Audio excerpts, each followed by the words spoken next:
Okay, so to start us off, we've got the Brooklyn Nets, and oh, this they are just they're just a dumpster fire of an organisation at the moment. I really don't know what they're doing.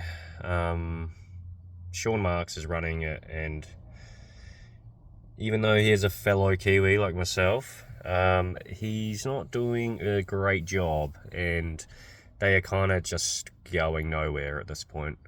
So we haven't got a hell of a lot to say about this team. They have a couple of okay players, but there's no real like up and coming talent that's really promising. They're kind of just in no man's land. Um, yeah, so they're down the bottom here at number 15, and they could be the worst team in the entire league, to be honest. At 14, you have the Bucks, and I think this one's pretty kind of obvious in a lot of ways. You just lost a top 5 player, and you didn't even make the playoffs last year, so naturally you're going to be a lot worse. I think the thing with the Bucks is, unlike the Nets, they are a lot better run. But they're gonna be down here for, probably a good 3, 4, 5 years straight. They got a bit to sort out. Turner's quite good, but his contract's huge for sort of what you're getting. Heroes, okay, not a lot of defense there.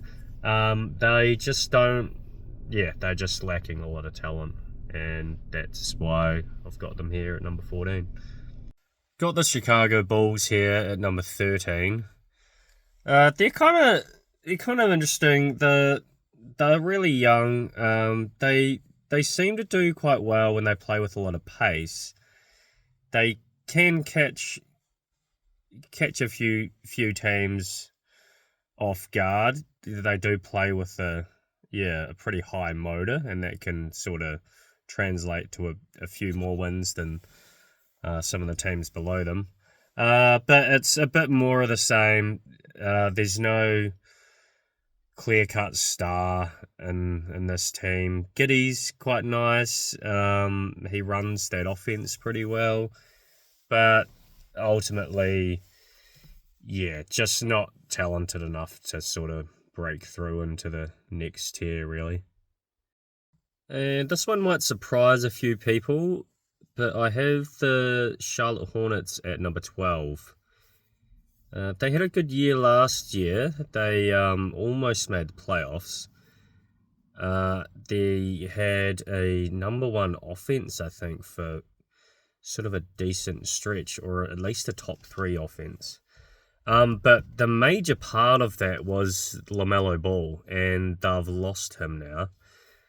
And I think they're really gonna feel that this season. So I've dropped them down a few spots here. But I do think the other reasoning for this is the East has just got a lot deeper this year.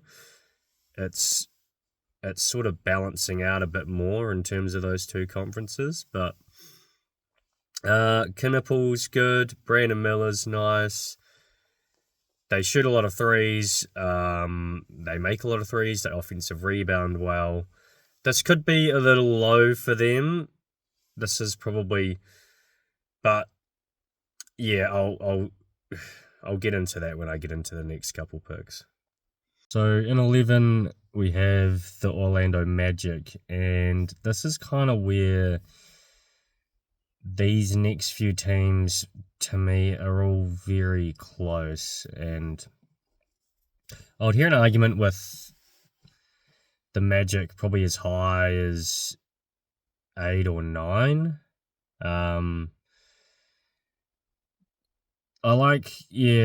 The defense is really good. They play really physical. They would be a good playoff team if they can make it to the playoffs. Their outside shooting lets them down a lot in the regular season. And I think Franz is kind of... does seem to be a little bit injury prone. Banchero is, yeah, I'm not too sure. I'm not sure about him. He does scale up well in the playoffs, but as a regular season type player, he sort of comes and goes.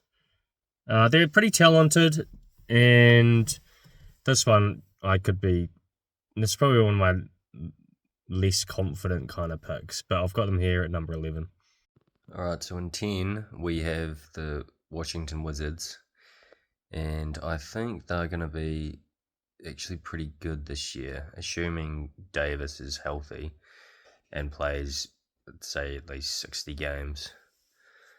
I think people do forget how good Trae Young is offensively, and they've surrounded him with a lot of athletic wings, and they're going to have the number 1 pick, the bouncer, and he looks really, really good. So, yeah, I've got them in the play-in mix, and yeah, they are kind of hard to pick, but I think they should do alright, assuming health.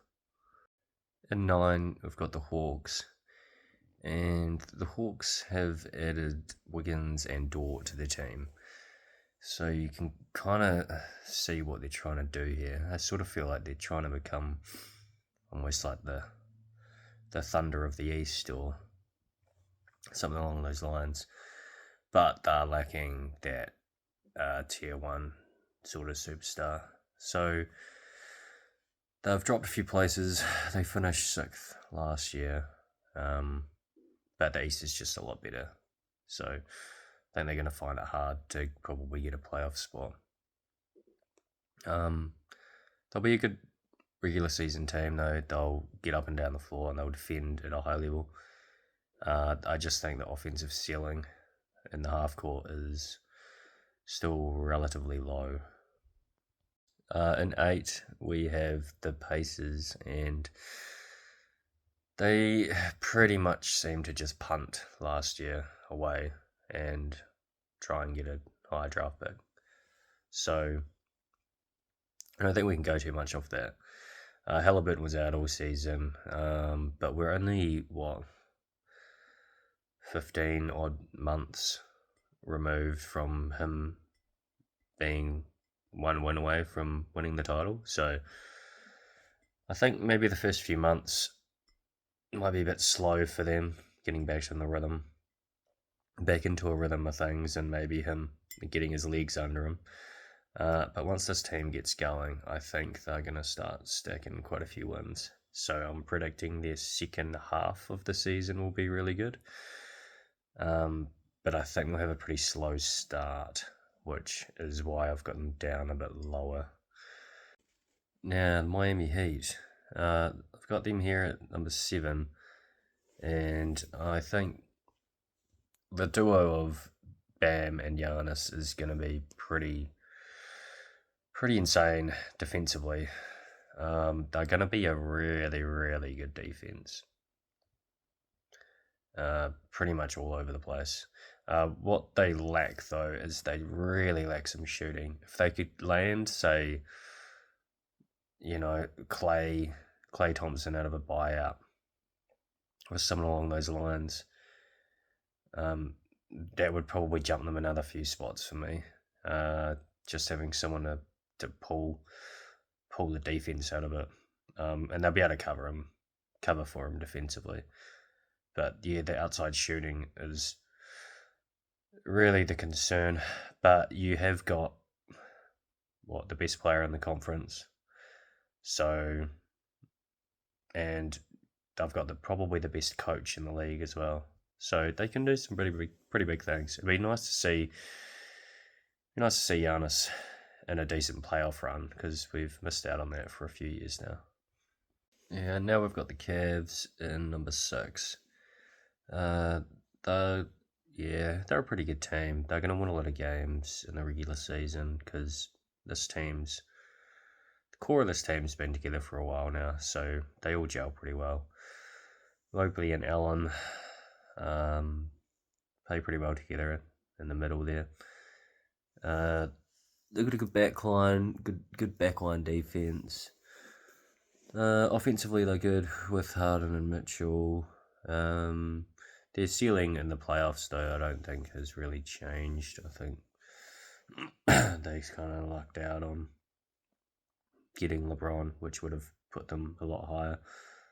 And they're still sort of waiting on to see who they're going to fill in that sort of wing spot. So, yeah, I think nothing sort of excites me crazy about the Cavs, but they're still a really good team. Toronto Raptors in number 5. Um, they were really good last year, and they've added Kawhi Leonard. So, to me, they are the sort of outside contender. The thing they struggled with really was just any kind of reliable sort of offensive one-on-one player. You're sort of going from Brandon Ingram to Kawhi as your go-to guy, and he's still, he's lost a step or so, but he's still a good defender, and he's outstanding in the playoffs. He's super strong. His mid range is crazy reliable. They've still got Scotty Barnes, obviously. He's one of the best defenders at that position in the league. A really good young and up and coming player. Um, yeah, they're going to be really good.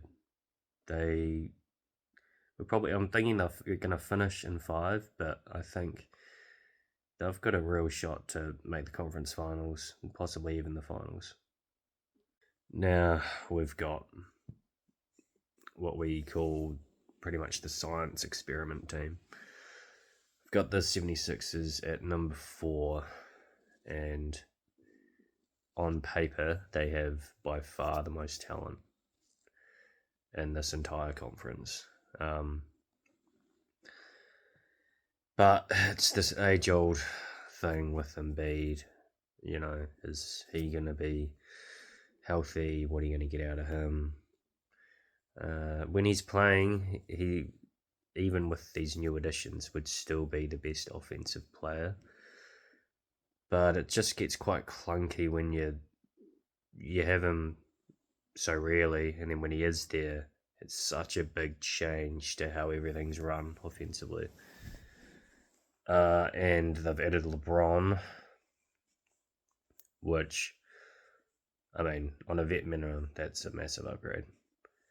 So you've got an insane starting 5. Maxi Brown, Jaylen Brown also has been added. Brown, Maxi, LeBron, Embiid, and Edgecombe, which he played really well last year as well. So these are probably, in some people's eyes, the favourites out of this conference. I just think, yeah, a lot of it's got to click. I just don't know how it's all going to work. The chemistry concerns are probably the biggest concerns. And I think defensively, Maxi and, believe it or not, LeBron are going to probably get picked on throughout the regular season. So we've got the Celtics in at 3rd.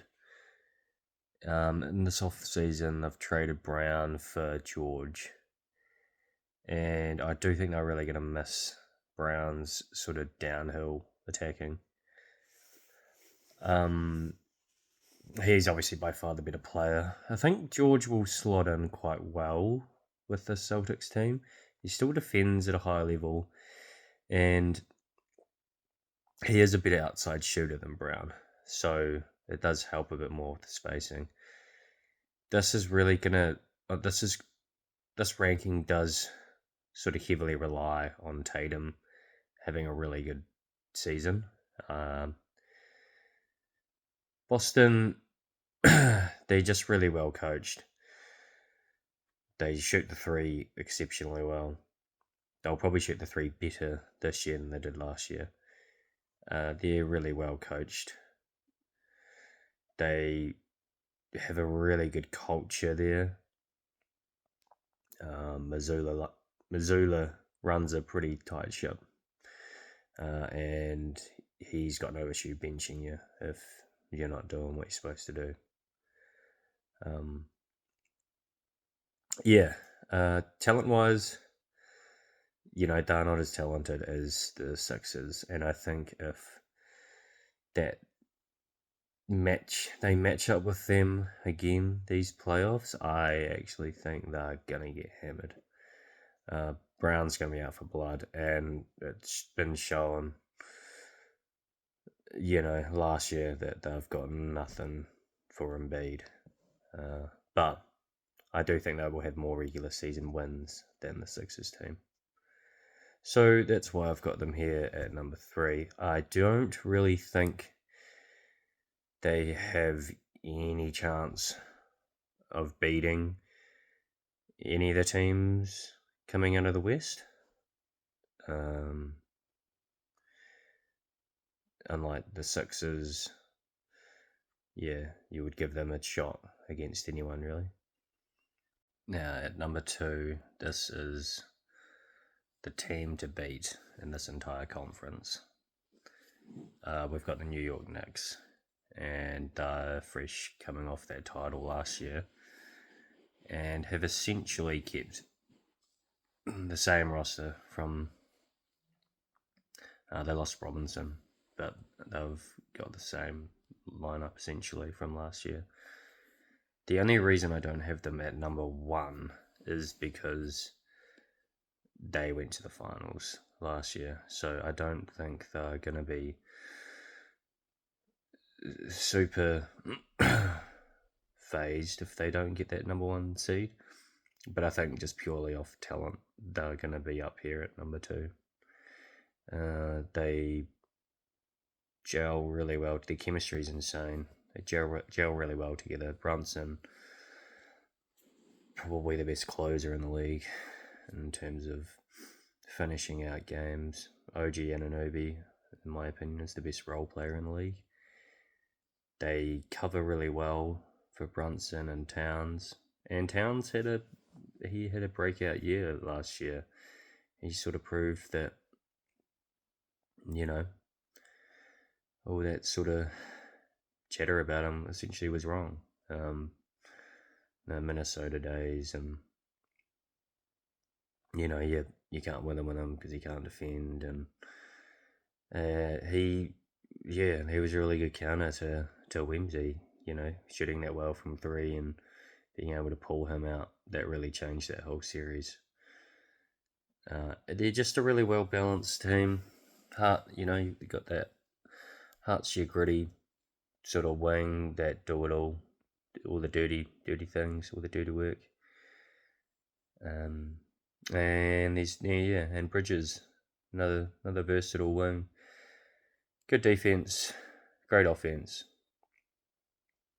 and a lot of good contributors off the bench. So they are the team to beat. I just don't have them getting the number 1 seed.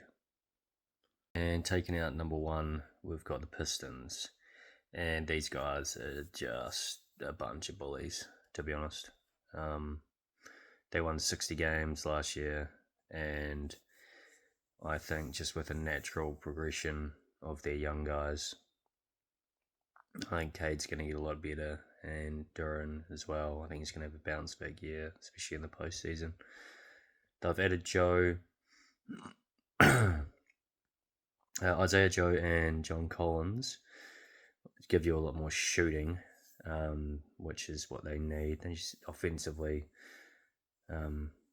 need a little bit more pop, but they're going to rattle off an insane amount of wins just because their defense is ridiculous. And it's sort of the main reason I've got them at the top. They're young, they play hard, they're really talented. They've shown they can do it. They did it last year. And I think they can have a bit of a chip on their shoulder because of how that season ended last year. So, yeah, they're not the team I would have, they're not the favourites out of the East in terms of sort of title odds. I'd probably have them maybe third or fourth. But in terms of the regular season, yeah, they're gonna win a hell of a lot of games. And Cade did he showed a lot of promise. I think if he can just get a little bit better, more consistent with his shot, and the turnovers need to drop down a bit. That was a bit concerning. But he's still young. He's gonna figure it out. Yeah. So that's 1 through 15. Let me know what you think. I do think there's going to be a bit of a backlash, possibly for number one, and I can I can understand that. But let me know what you think in the comments, and we'll have a chat about it.